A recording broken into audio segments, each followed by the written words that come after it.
It started with small things.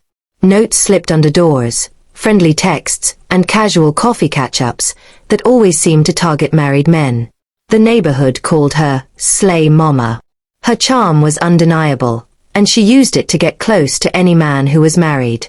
At first, it seemed harmless. A compliment here, a shared laugh there. But soon, rumors started to spread, and tension grew in households across the community. Housewives whispered among themselves, uneasy about the attention their husbands were receiving. But they were too polite, too cautious, to confront her directly.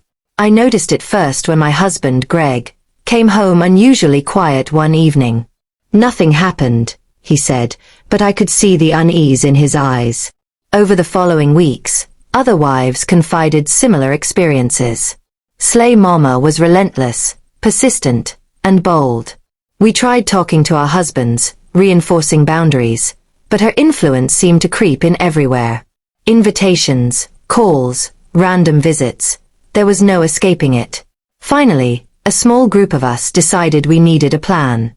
Not confrontation, not yelling, but a strategy to protect our marriages.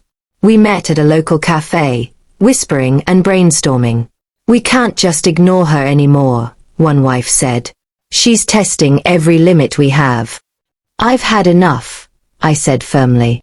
"We need to show her the consequences of her actions without losing our dignity."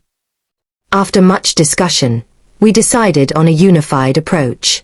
Every husband would publicly reaffirm their loyalty, in a way Slay Mama couldn't ignore. The plan was simple but effective.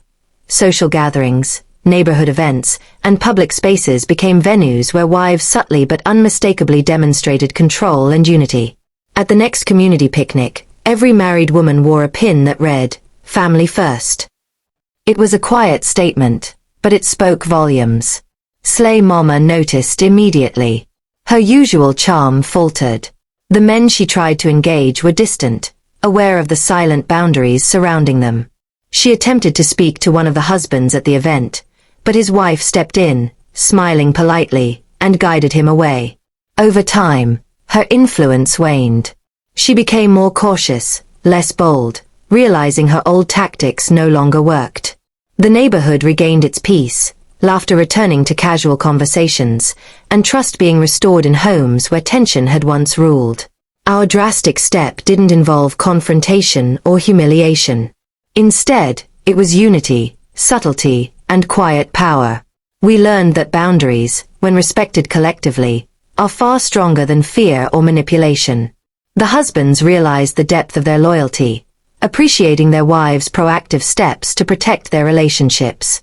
Slay Mama eventually moved away, her charm no longer effective against a community united in values and respect. The experience strengthened our friendships, our marriages, and our sense of agency. We celebrated our victory quietly, knowing we had reclaimed our homes without drama or spectacle. And in the end, the lesson was clear. Protection of love sometimes requires courage, creativity, and solidarity.